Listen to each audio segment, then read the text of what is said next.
Welcome, fellow neurology enthusiast, to another episode of Vet NeuroJar, your go-to podcast for all things neurology in the animal kingdom. Today, we're diving deep into the fascinating world of cerebrospinal fluid and a condition known as hydrocephalus. Get ready for a journey through the brain's inner workings as we explore how this clear, colorless fluid sustains and protects the central nervous system. Cerebrospinal fluid, often abbreviated as CSF, is the lifeblood of the central nervous system. This clear, colorless fluid bathes and permeates the entire central nervous system, providing crucial protection, support, and nourishment. Think of it as the brain and spinal cord's personal bodyguard, cushion, and delivery service all rolled into one. The journey of cerebrospinal fluid begins within the ventricles of the brain, where it is primarily produced by the choroid plexuses. These specialized structures, located in the lateral, third, and fourth ventricles, are the major sites of cerebrospinal fluid production. But the choroid plexus isn't the only contributor.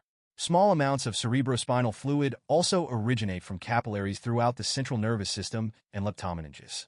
Some of this fluid enters the ventricles directly from the brain parenchyma through the ependymal lining, while others make their way into the subarachnoid space via the pial glial membrane on the external surface of the central nervous system parenchyma. Even the capillaries within the brain parenchyma contribute a small amount of cerebrospinal fluid through microscopic interstitial spaces. Leptomeningeal capillaries in the subarachnoid space are an additional minor source. Studies have shown that the third and lateral ventricles contribute about 35% of the total cerebrospinal fluid production. The fourth ventricle accounts for 23%, and the subarachnoid space contributes the remaining 42%. The choroid plexus. A closer look. The choroid plexus itself is a marvel of biological engineering. It consists of numerous fronds of villus processes that project into the cerebrospinal fluid of the ventricular system. The cells that make up the choroid plexus are simple cuboidal cells, continuous with the ependymal cells lining the ventricular surface adjacent to the central nervous system parenchyma. At the choroid plexus, there are essentially two cell layers separating blood plasma from ventricular cerebrospinal fluid: the vessel endothelium and the choroid plexus epithelium. A thin basement membrane and loosely arranged meningeal pial cells separate the vascular endothelium from the choroidal epithelial cells. The endothelial cells of the choroid plexus capillaries are unique. Unlike the capillaries within the brain parenchyma, these endothelial cells are fenestrated, meaning they lack tight junctions. This allows for the passage of certain substances from the blood into the choroid plexus. The epithelial cells of the choroid plexus, on the other hand, are robust cuboidal cells with tight junctions at their ventricular surfaces. These tight junctions form a semi-permeable barrier that selectively and actively transports some substances while inhibiting the transfer of others. These epithelial cells also have microvilli on their luminal surface and in foldings of the basal portion of the cell membrane, further enhancing their ability to transport materials. Cerebrospinal fluid production involves both a selective ultrafiltration of blood plasma and active transport mechanisms that require energy. This intricate process ensures that the cerebrospinal fluid has the ideal composition to support the central nervous system. Cerebrospinal fluid composition. Compared to blood plasma, cerebrospinal fluid has some key differences in its composition. It has less potassium and calcium but more chloride, sodium, and magnesium. It also contains less glucose, about 80% of what is found in blood, and significantly less protein. While plasma protein is measured in grams per deciliter, cerebrospinal fluid protein is measured in milligrams per deciliter. In dogs, for example, the normal protein concentration in cerebrospinal fluid does not exceed 25 to 30 milligrams per deciliter, and it is predominantly composed of albumin. Furthermore, cerebrospinal fluid prevents bile salts, products of hemoglobin breakdown, and many pharmaceuticals, such as penicillin, from entering it from the blood. Cerebrospinal fluid dynamics. The rate at which cerebrospinal fluid is produced is remarkably rapid. The entire volume of cerebrospinal fluid is produced and absorbed approximately 3 to 5 times per day. In dogs, the production rate is around 0.047 milliliters per minute, while in cats, it's about 0.017 milliliters per minute. This constant turnover suggests that cerebrospinal fluid is produced at a constant flow rate, regardless of pressure changes within the ventricular system. Interestingly, the rate of cerebrospinal fluid production is independent of the hydrostatic pressure of the blood, but is influenced by the osmotic pressure of blood. Intravenous administration of hypertonic solutions can reduce the rate of cerebrospinal fluid formation, which is a clinically useful strategy in managing head injuries involving brain edema and in neurosurgery for space-occupying lesions. By reducing cerebrospinal fluid formation, hypertonic solutions can help decrease vasogenic edema associated with the brain. Mannitol, a hypertonic solution of a carbohydrate, is commonly administered intravenously at a dose of 0.25 to 2 grams per kilogram of a 20% solution. Hypertonic saline can also be used. Meninges and the subarachnoid space. Before we delve into the circulation of cerebrospinal fluid, let's take a moment to review the anatomy of the meninges, the protective layers covering the central nervous system. The entire central nervous system is enveloped by 3 layers of connective tissue. These layers, primarily derived from the neural crest with a small contribution from the mesoderm, are the dura mater, arachnoid membrane, and pia mater. The outermost layer, the dura mater, is a thick, fibrous membrane that closely adheres to the bones of the skull and vertebrae within the cranial cavity and portions of the first 2 cervical vertebrae. In the remainder of the vertebral canal, the dura mater is separated from the vertebrae by the epidural space, which contains fat. Along the vertebral column, Meningovertebral ligaments attach the dura to the periosteum lining the vertebral foramina. The most prominent of these ligaments is located on the ventral aspect of the dura and attaches to the dorsal aspect of the vertebral bodies, particularly between the 3rd and 5th cervical vertebrae. The arachnoid membrane is a thin layer of connective tissue that adheres to the dura mater by desmosomal attachments. In a normal, living animal, there is no subdural space. This is only a potential space that may develop under certain pathological conditions. Hemorrhage after an injury, agents inadvertently injected into the dura arachnoid, and the loss of cerebrospinal fluid pressure after death can disrupt these desmosomal attachments. Subdural hematomas are rare in veterinary medicine compared to their occurrence in humans. The arachnoid membrane forms the external surface of the subarachnoid space, which contains cerebrospinal fluid, blood vessels, spinal nerve roots, and arachnoid trabeculations. The arachnoid trabeculations are thin, collagenous extensions that connect the arachnoid membrane to the pia mater. The pia mater is a thin layer of connective tissue that is attached to the surface of the central nervous system parenchyma, forming a pial glial membrane. The thick dura mater is also called the pacca meninges, while the thin, vascularized pia and arachnoid make up the leptomeninges. Cerebrospinal fluid circulation. Cerebrospinal fluid circulates from the ventricular system to the subarachnoid space through the lateral apertures of the 4th ventricle. In some animals, a similar passage exists between the central canal and the subarachnoid space at the conus medullaris. Primates also have a median plane aperture, known as the foramen of Magendie, in the caudal part of the roof plate of the 4th ventricle.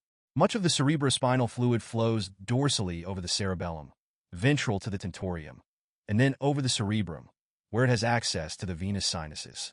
Cerebrospinal fluid covers the entire external surface of the brain and spinal cord, where it can penetrate the parenchyma along with the larger blood vessels in their perivascular spaces.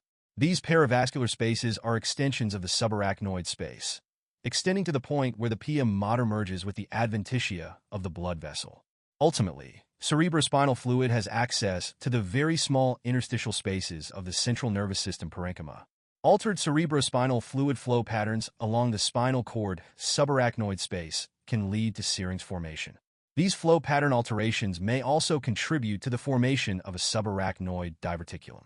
Factors influencing cerebrospinal fluid flow. The flow of cerebrospinal fluid within the ventricles is primarily driven by the pulsations of blood in the choroid plexuses and the activity of motile cilia on the surface of the ependymal cells. The cranial cavity is a closed space consisting of brain parenchyma, blood, and cerebrospinal fluid. Any increase in the volume of one of these compartments must be compensated for by a reduction in the volume of another. With each arterial pulsation, cerebrospinal fluid pressure rises and surges towards the lateral apertures. The movement of cerebrospinal fluid within the subarachnoid space of the cranial cavity and from the cranial cavity to the spinal cord subarachnoid space also depends on cardiac systole and intracranial arterial pulsations in that closed space.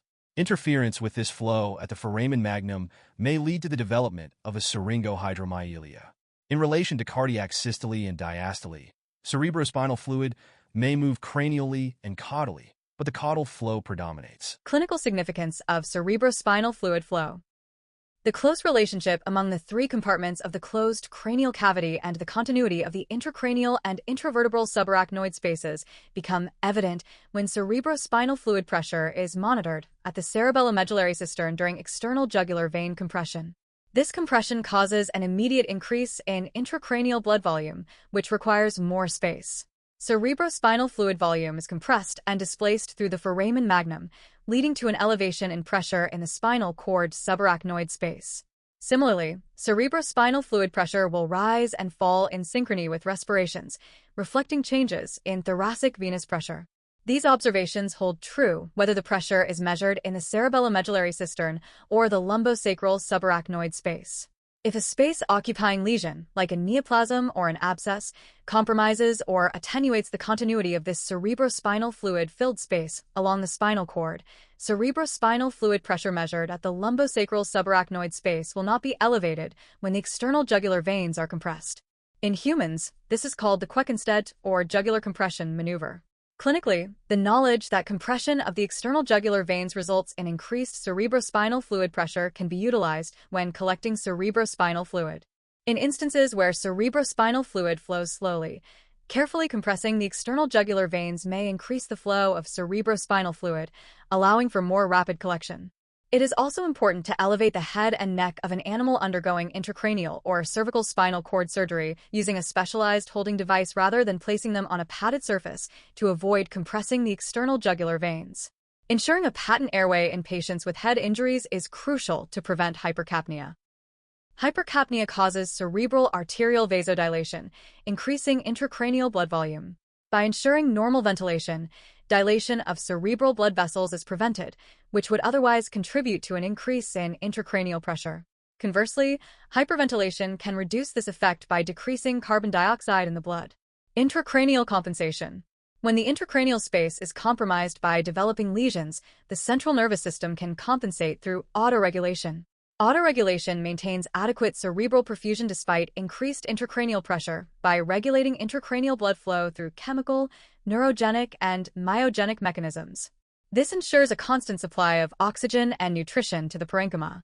Autoregulation is most effective with slow-growing space-occupying lesions.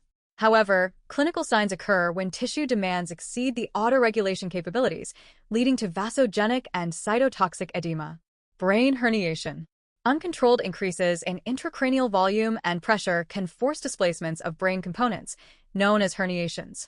Subfalcine herniation involves medial displacement of a cerebral hemisphere. Transdentorial herniation is displacement of the caudal aspect of a cerebral hemisphere ventral to the tentorium cerebelli, compressing the mesencephalon. Cerebellar coning involves herniation of the cerebellar vermis, compressing the medulla.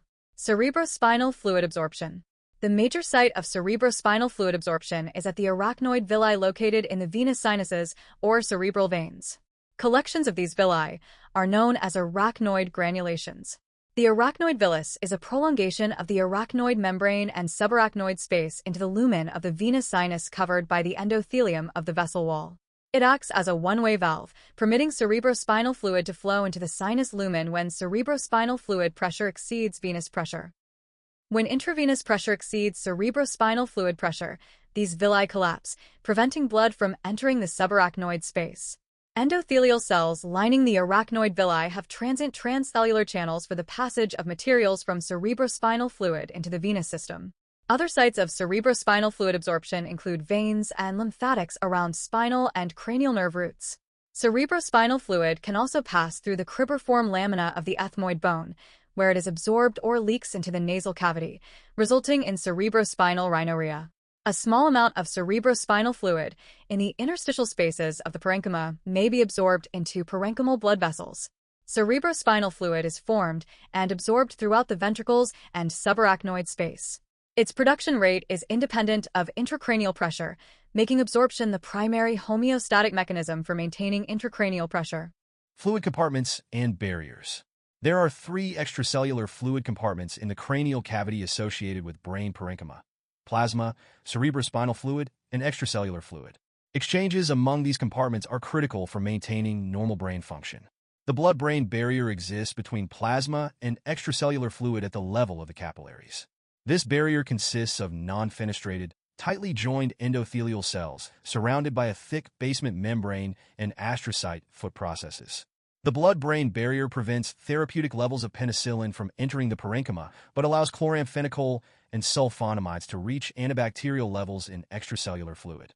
The blood cerebrospinal fluid barrier exists between plasma and cerebrospinal fluid at the choroid plexus, consisting of fenestrated vascular endothelium without tight junctions and large cuboidal choroidal epithelium with tight junctions. This barrier is semi-permeable between plasma and cerebrospinal fluid.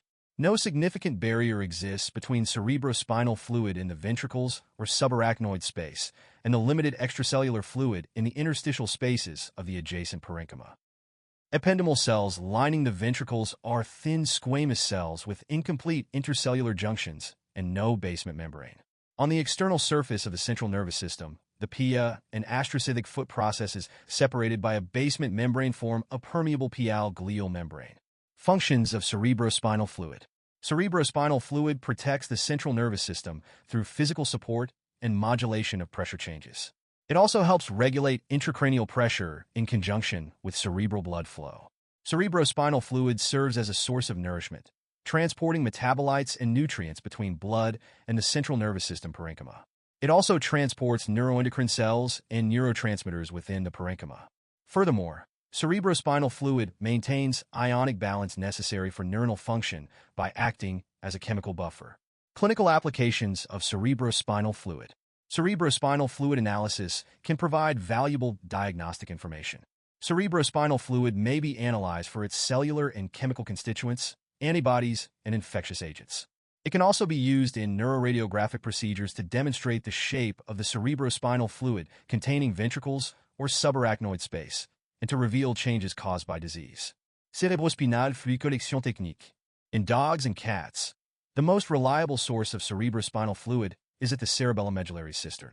Cerebrospinal fluid can also be obtained at the 5th lumbar to 6th lumbar or 6th lumbar to 7th lumbar articulation. In horses, oxen, sheep, goats, pigs, and camelid species, both the atlanto-occipital and lumbosacral sites are useful. Cerebrospinal fluid collection at the cerebellomedullary cistern requires general anesthesia to prevent airway obstruction. Cerebrospinal fluid obtained via a lumbosacral puncture can be performed with sedation in large animals. Cerebellomedullary cistern cerebrospinal fluid collection. Cerebrospinal fluid collection at the cerebellomedullary cistern requires general anesthesia and endotracheal intubation. The skin over the occipital bone and first 2 cervical vertebrae is clipped and prepared. The patient can be placed in either left or right lateral recumbency. The nose is elevated slightly to be parallel with the vertebral column, and the atlanto-occipital joint is flexed. An imaginary line is drawn caudally along the dorsal median plane from the external occipital protuberance, and another line is drawn transversely between the cranial edges of the wings of the atlas. The needle is inserted at the point where these 2 lines cross, directed at the angle of the mandible. A spinal needle with a stylet that is 1.5 inches long and of 20 or 22 gauge is adequate for most dogs and cats.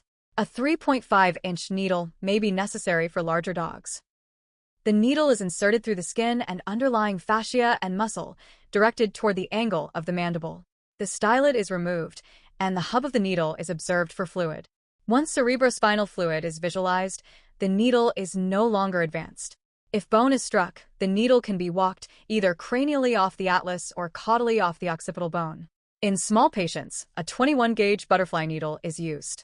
If cerebrospinal fluid pressure is desired, the manometer and 3-way valve are attached to the needle hub as soon as cerebrospinal fluid appears.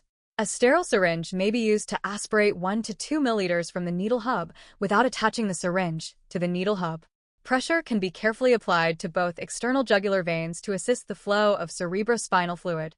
It is common to have whole blood appear in the hub of the needle when one of the veins is penetrated. If this is an extradural vein, the needle should be removed and the procedure repeated. If blood is present in cerebrospinal fluid, it may have resulted from injury caused by the needle to a blood vessel in the subarachnoid space of the cistern, or it may be part of the disease process. Blood-contaminated cerebrospinal fluid can still be used for microbiologic testing. Centrifugation will remove all the blood from the sample, leaving a clear, colorless fluid if the hemorrhage has been caused by the procedure. If the hemorrhage is part of the disease process, Centrifugation will remove the erythrocytes that are present, but the supernatant will have a yellow color. Do not become aggressive if you're having difficulty obtaining cerebrospinal fluid. Stop and make a clinical assessment without the cerebrospinal fluid evaluation. A 3 strikes rule can be used. No more than 3 attempts should be made to obtain cerebrospinal fluid by one individual. If an increase in intracranial pressure is suspected, be very cautious when removing the stylet to immediately attach a syringe so that cerebrospinal fluid is not suddenly released under high pressure. A sudden drop in cerebrospinal fluid pressure could lead to cerebellar vermal herniation and an exacerbation of the neurologic signs. Some clinicians will obtain cerebrospinal fluid before cross-sectional imaging. Lumbosacral cerebrospinal fluid collection in large animals. The collection of cerebrospinal fluid from the subarachnoid space at the lumbosacral articulation that is described for the horse is applicable to all farm animal species. Table 4.1 addresses the relationship of the lumbosacral spinal cord segments to the vertebrae in adult animals. Lumbosacral cerebrospinal fluid collection in the horse is best done when the horse is standing and is under light restraint. The site of skin penetration is within the depression bordered laterally by the medial surface of the rim of the tuber sacral, cranially by the caudal edge of the spine of the 6th lumbar vertebra, and caudally by the cranial edge of the 2nd sacral vertebra. Local anesthesia of the skin is used at the needle insertion site. A 6-inch, 18-gauge, thin-walled needle with stylet is used for adult horses up to about 17 hands tall. The depth of penetration to reach the subarachnoid space varies with the size of a horse.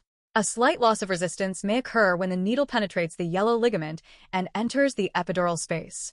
When the dura arachnoid is penetrated, a slight reaction from the horse, with tail movement, slight pelvic limb flexion, or axial muscle contraction, may be seen. At this level, the needle is advanced slowly, the stylet is removed, and look for cerebrospinal fluid flow at 1 mm intervals. In the ox, it is usually not difficult to palpate the depression between the spines of 6th lumbar and 1st sacral vertebrae.